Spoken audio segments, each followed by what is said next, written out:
can't shoot their girlfriend through a bathroom door. It's not that hard. You know what I mean?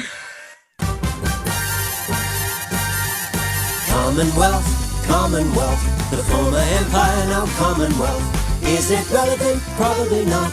But why not give this part a shot? Stay tuned. Here comes Uncommonwealth, the podcast. And we're live. Welcome to the virtual Uncommonwealth podcast studios. Thanks for being here, as always. All right. So let's start off with a new twist on an old segment. Okay. So today, let's start with a sports legends head to head to head. Oh, that's right. 3 heads. The Medusa of sports legends segments. So there's. I think you mean Hydra, Adam. Not to Hydra. Not to get a Greek mythology on you. Wait. How many heads did Medusa have? More than 3? Just one. Really? Just the one. Are you sure? I've got no. Greek mythology is the one area that I'm. That's my wheelhouse. All right, we'll take your word for that. She had snakes for hair. So Greek mythology plus snakes for hair. Greek mythology plus snakes that's what I'm all about. Okay, so the Hydra of sports legend segments. So there's three people. I'll give you your contestants, and imagine that it's a round robin tournament. So they each play each other, and who would come out with the most wins? So contestant 1, our good friend from South Africa, Oscar Leonard Carl Pistorius. Born in 1986, a former South African sprinter and convicted murderer. Also known, he's done it all. He's done it all. And he's a triple threat. What's the third? Well, the triple threat is no feet. It's so that would be. He's got no feet. He runs and he's a murderer. That's the triple threat, perhaps. So he was born missing the outside of both feet, and he's one of the few people that has ever competed in the Paralympic Games and the Olympic Games. He had those little blades. Prosthetic blades that he would run on, and some people said it wasn't fair. And then he was convicted in 2015 for the 2013 murder of his girlfriend. Not with one of his blades, with a knife, I believe. Okay, contestant number 2. Did he shoot her through a door? It was a gun. It was a gun. All right. Well, it's much more exciting if it was a knife. Adam is really making him out to be this like cyborg person with knives for legs that he's using. I mean, he may have stabbed her before he shot. Right. Do we really know? With his leg knives. We're going to not even get through the introductions of the contestants. That's okay. Sorry. No. Contestant 2 is one of New Zealand's most renowned rugby union players, Ritchie McCaw. He retired in 2015, but he's one of only 20 players to lead the national All Blacks team of white people into 2 World Cup victories. In 2011 and 2015. I forget that Americans don't grow up knowing that the All Blacks is the New Zealand national rugby team. So when they say it, they're like, well, that's pretty racist. It does feel weird to say, I will admit. That's why I kind of glossed over it quickly there. Okay. And contestant number 3, Dennis Rodman. Yeah. Ambassador to North Korea. Also a triple threat, right? Yeah. Right. The North Korean ambassador, good buddies with Kim Jong-un, dated Carmen Electra, and I think he played basketball. He's had some alcohol and legal troubles, as one does. His nickname is The Worm because he's famous for his fierce defensive and rebounding abilities. People have said he's one of the best all-time rebounders in the NBA. So those are the 3. Why is that? Are those worm characteristics? I don't know. Fierce defense and rebounding ability. Oh, just yeah, like the worm. Great defense, those worms. He also looked pretty. He had a pretty funky vibe to him. Yeah, didn't he have pink hair for a long time? I think he used to change the color of his hair like every game, didn't he? To intimidate his opponents like the scary worm that he is. Exactly. Well, worms are scary. Dude, a 7-foot-tall worm would be pretty freaking scary. That'd be. All right, so they're going to compete in a round-robin tournament at first. Geopolitics. Well, I feel like Rodman's got the advantage, as a natural and experienced diplomat. I mean, Ritchie, represented this country in the rugby. Yeah, but he mainly just growled at people and then played dirty. So I don't think he has the finesse and subtlety required to succeed in the geopolitical arena, unlike Rodman, who is a class act. So you're saying Rodman would go 2-0 in the tournament? He'd beat them both? He'd go 3-0. You can only play 2 games. That's how good he is at negotiating. All right, so who finishes second? So who would win the Ritchie McCaw versus Pistorius match of Geopolitics? Well, I think Oscar's shown himself to be not the best negotiator. He couldn't get his girlfriend to come out of that bathroom. Well, he did, technically. Yeah. If only he'd had a New Zealand accent, he would have sounded sexier. Yeah. Do you reckon Ritchie gets it because of his accent? If he had used that defense in court, he'd be a free man. All right, same three people head to head at shuffleboard, outdoor shuffleboard with the stick things. Well, so here's the thing. Is it like lawn bowls where you have to take off your shoes when you go onto the turf? So Oscar might have some issues with his, but we're not 100% certain on their prosthetics policy. I think he's allowed to wear them. Okay. In that case, I reckon he'd get it because that's up his wheelhouse. Ritchie McCaw's way too just overpowering. You know, he packs a scrum. He doesn't have the subtlety needed to. This is where you slide it. And you've got to get it real close, right? I feel like a cross-dressing ambassador to North Korea that also is an NBA All-Star and world champion. This is the kind of thing Dennis Rodman will be good at. I think he's the wild card that's. It turns out that he's fantastic at shuffleboard. I think it's how he bonded with Kim Jong-un. See, I'm surprised none of you asked if Pistorius would be packing heat during the match. Oh, that's because I feel like they might be scared to beat him if he could shoot them at any moment. But Rodman, as the Worm's a pretty scary looking dude, or knife them. I don't know why, but I thought you were talking about his Willie. Okay, now what? Just quickly to finish it up. What if the three of them played a third contest? Who would win in the tournament of murder? Honestly, I reckon it'd be close between Oscar and Ritchie. Really? Ritchie's got that kind of reputation, he played dirty. Dennis has access to nuclear warheads. I think. Oh, that's true. I think the Worm might sneak that one. I think Rodman is the winner across the board, though. I think so. So across all three, yeah, Rodman would win if it was like the decathlon, except 3 events. Yeah. There is a name for that. It's called a triathlon. Oh, good point. The old 3-event version of the decathlon. If so only Medusa played the decathlon. They invented the decathlon first. Medusa Medusa decathlon. You have to have 3 heads and it's 3 events. Oh. If only there was a name for that 3-sided shape. The square with 3 sides. They really should think of a name for that thing. The podcast. I have been eating a lot of maple syrup. Maple syrup helps everything. So I started to look into the history of maple syrup in Canada, and boy, is it rich. It's good for you, maple syrup. It's got antioxidants, and it's good for your skin. Oh, I've never done a maple syrup. Is it like an exfoliator? Yeah. No, I'm not even making that up. Really? It's got all kinds of stuff that science doesn't even understand why it's so good. It sounds like maple syrup. It sounds like it's good for you. So a bunch of maple syrup was stolen, and it happened in 2011, actually for about a year, so 2011 to 2012. And it is notoriously named now the Great Canadian Maple Syrup Heist. It is a scary time in maple syrup history. A heist? The biggest in all of maple syrup history. I didn't know syrup was in the category of heists. Is there not art or jewels in Canada that people can do a proper heist? Not as valuable as syrup. So anyway, in 2011, about 3,000 tons of maple syrup. Whoa. That's a ridiculous insane. amount. It took a year. Okay. I thought you meant in one fell swoop. They're siphoning it out of the barrels. Yes, they were siphoning. So there was actually 18 Quebecers involved. The gang of 18. They weren't a gang, but they were all inside the maple syrup industry. So it was an inside job and a heist. Both apply. So eventually these warehouses where they keep the maple syrup, these reserves that we protect with our army, they only have an inspection once a year. So eventually the inspector came in, was doing the rounds, and was climbing up the barrels to do the count or whatever, and they tumbled down because they'd been emptied. Several of the hundreds of the barrels had been emptied and siphoned out. At first, the thieves were smart enough to replace the syrup with water, but they got lazy. Tricky. They got lazy. They got lazy. I reckon that's the difference between a heist and a robbery. A heist has it's got all these tricky elements to a robbery. Is just you come in and put your hands up, I'm taking it. Whereas a heist, put your hands up, I'm taking the maple syrup. I Subterfuge. feel like a heist.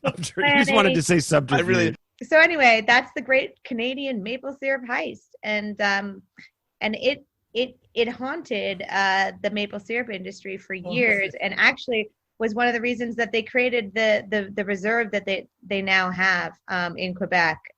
So we won't have any sharp spikes or falls in the maple syrup price.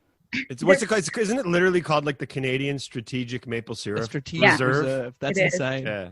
Is it really as big a thing in Canada? Like, do you guys have it every day? Maple syrup? You have like a shot glass of it in the morning when you wake up, just to get your day going. Catherine, where did the syrup go? Who was the recipient? So it was then like sold in small batches to reduce suspicion. Wait, like on the black market? Yeah. In dime bags? It was just... It was sold to legitimate syrup distributors who were just unaware of the origin. The podcast. Okay, so I want to chat to you guys about a fun animal today that's local to UK peers and other parts of Europe. And funny that we were speaking about Dennis Rodman, the worm, worms known for their defense and rebound capabilities, because the amazing creature I want to discuss today is none other than the slow worm. No way! Whoa! Now, What? You may be wondering, what is a slow worm? A slow worm is a small little reptile. It is a legless lizard. Ugh. Now, the slow worm often gets confused for a snake, but it's not. It is a legless lizard. Is that a distinction without a difference, Jimmy? Well, you may be thinking, isn't a snake just a lizard without legs? And you could not be further from the truth. Jimmy, you just know exactly what I'm thinking. This is amazing. I did when I first was researching the slow worm. It's like, to be clear, it's not a snake. And I was like, that's not clear at all. It looks like a snake. And but so here are some differences. One, it can blink. So sort of flexing on snakes just at the outset right there. But so it also has a curved tongue, not a forked tongue. Oh. I think that's basically the only differences, but it's enough. Okay, so here's some fun facts. So this is essentially just like a little legless lizard that lives in like gardens and stuff around UK, but they're basically like heroes because they eat so many little like slugs and bugs and sorts of things. These things aren't like long. They're about 40 centimeters long at their biggest, but they'll eat 20 slugs in 20 minutes. So they're fast eaters, but slow to move. How does one get a hold of 20 slugs in 18 minutes? And who's timing this? That's a good point. You're like, come on, guys, cancer still the is... same guy's guarding the maple syrup. So, Jimmy, do legless lizards like slither like snakes, or do they need like prosthetics? Like, do we have an Oscar Pestorius situation? No, they do slither. Okay. They slither like snakes, but again, I want to remind you, they're not snakes. They are legless lizards. But why? I'm still not clear on why they're not snakes. It's a fine distinction, but within the snake/legless lizard community, it's an important distinction. Wait, so there's one community for both animals. That sounds highly suspicious. I think it's more that there's a type of person that's inclined to be. If you're inclined to be interested in snakes, you've probably got an affinity. Yeah. Doesn't that seem like they're quite a bit shorter, like smaller than most snakes? Well, yeah, they're very small. They're very small little things. That's what I said. They sort of live in. But they're tiny snakes, right? They're little, like the little garden snakes. That's true. But maybe those are legless lizards. I don't know. I'm so confused. All the time you thought they were snakes. Well, there is a snake called the garden snake, right? Yeah, that's a good point. And it's not. It has no venom. No, it's just a little snake. It's like a bit of a wolf in sheep's clothing sort of scenario. Okay, one more fun fact, and this is pretty crazy for a reptile. They actually give birth to live young. So, and that's another distinction from the snake. So that's pretty cool. That's probably the reason it's not a snake. Yeah, probably. I could have led with that. Snakes give birth to live young. I don't know. Don't snakes lay eggs? Some of them do, but some of them give birth to. Wait. Does that make the legless lizard a mammal? How does that work? No. But anyway, so that's the slow worm, native to the UK, hero of the garden patch for eating so many slugs. And how did I forget to say this? It will suck snails out of their shell. Ooh, won't see a snake doing that, will you? I don't know why, but it feels very British. This slow worm. It's just lazy. It's kind of boring. It's terrible teeth.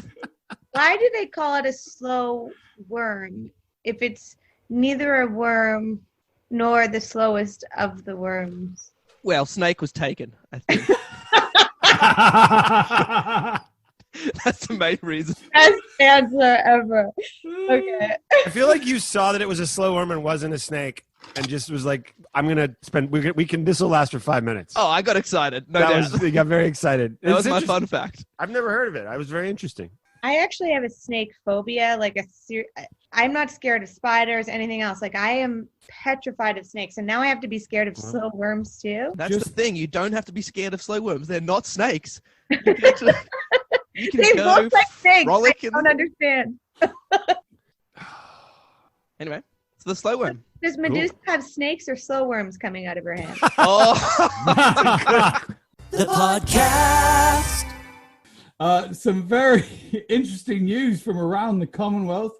We're going to go now to our friends in Zambia, everybody. Ooh. Where very recently they had to put a ban on a popular energy drink because it was found to contain Viagra.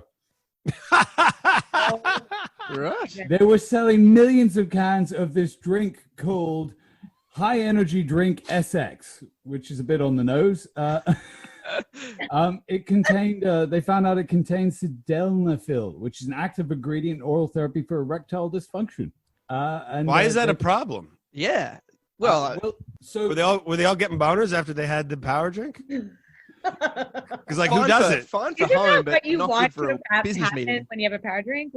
Isn't that That's why I drink them. All right, Okay, we can guys, we're cut that, going to have to please. work all night. Everyone's going to need to have some power drinks. a bunch of Why is no one getting up from the conference table? it wasn't.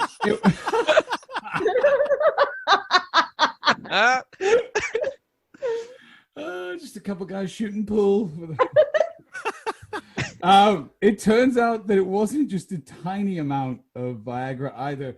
It was enough for 2.5 pills of Viagra in every Holy single moly. can. What? And how? This How isn't a did- power drink. How did that affect women? Oh, good point. They also got erections. It can't be good. No. Interesting. Well, how does a Viagra work? Doesn't it just force blood? What's a circulatory system? Vasodilate. I don't know. Yeah, that's right. Because it was invented as like for heart disease. It was discovered by mistake. Yeah. Yeah. And So women would just be out there getting flustered. Well, no, because it can be if you have That's for lady erection. Yeah. It's just, if you have certain heart problems, like you can't. It can be real problematic to take that stuff. Oh, really? So yeah. Shit. I wonder how many people figured out that they need to go on Viagra through this experience. Their like sex life got better, and they're like, "What's the difference? What did I do differently?" And they're like, "Oh, I just started drinking these cans." I think crazy. more men than realize it could use erectile dysfunction drugs. What makes you say that, Yeah, Catherine? Catherine, that's go an on. interesting observation. Expand on that, please. I'm just saying, like, what harm can it do? They should put it in the syrup. It should. Well, doesn't it? Doesn't increase Yeah. your libido, right? Because that's what, like, No. as Adam said, it would be inconvenient if you're just sitting there with a giant erection during, say, work hours and not any and no sex drive. You It just has no connection with your libido. I don't think so. More erections. Is that? Is that what the world needs? So, Piers, what happened? Did it get pulled from the shelves? It got pulled from the shelves, but it is still legally available in some neighboring countries. I guess you just have to know what you're getting. It's a shame. Children were drinking it, so that was probably. Your children aren't allowed to have erections, Piers? Is that what you're saying? As a Look into that. stepmother, I can tell you that the last thing children need are energy drinks or Right. That's fair. Or- That's very fair. Or erection. that just didn't come out. I didn't like that sentence at all. The podcast. All right, guys. Episode names and MVP votes.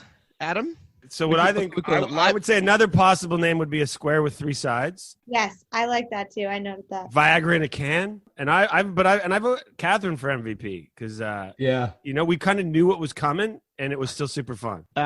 Piers, I'm voting Piers just because the Viagra and a cam. That was a fun segment. I enjoyed hearing that. Also, do you know if they ship to the United States? Can you order special on Amazon? When you see Just asking for a friend. when you know? you see the can it comes in, you're gonna die laughing. What do you think I've been doing the last 5 minutes? All right. My MVP is Adam because I just hadn't thought about Dennis Rodman in so long, and I feel like somehow having him in the ethos is good for the world. He's always relevant. That's the thing. He's an evergreen. I concur. Okay, then. I don't really know what that means. An evergreen is like a. You don't know what it means? No. Evergreen means like it's always. I think Good. the tree evergreen always has leaves. I think. I It's guess always that's where it comes good. from. It's always green, but it's used to refer to something that's like always relevant or always. Yeah. That's a good end note. Okay. All right, guys. Thanks for joining us as always. We'll see you next time. Later, Gator. Later, Gator. Like the Empire, we're almost done. We hope that you've had lots of fun. Was it relevant? Probably not. But thanks for giving this part a shot. Stay tuned for the end of Uncommon Wealth. The podcast Can always be used. There are at least 3 things in every episode as I listen back to that Jimmy says that in retrospect I didn't understand. The podcast. All right. Well, we can't all be American. None of us are American. That's the whole point of the podcast. The podcast. Okay, Catherine, so I've had a lot of complaints, by the way, about the accent segment from last week's episode. Good. Zealand Oh, came someone first. actually listened to it? Oh. it's gotten the Australian Parliament has reconvened to discuss. It's made the news. They're handing Okay. out onions to. The podcast. Yeah, but you know what they say about men who dye their hair a different color? No. I what had do they not say? heard that. I don't know. It's not good. That's not good. They say, Catherine, you dye your hair to Yeah, it's like compensate for. a flashy sports car. Same thing. The podcast. Well, I wonder what the door was made out of. Was it cheap plywood or was it a metal door? Probably not, I guess. Probably not. What, Adam, are you soundproofing your bathroom, mate? What Is do it you? Well, I have my bathroom door We're is made looking out of for tips. Yeah. when my bathroom door is made out of Kevlar, but that's just me. The podcast. All right. Where are we? The podcast. It is That sounds literally like- it's tree cum. It literally is. Well, that's why it tastes so good. It sounds like a I think big you want syrup a conspiracy. Big mask of The podcast.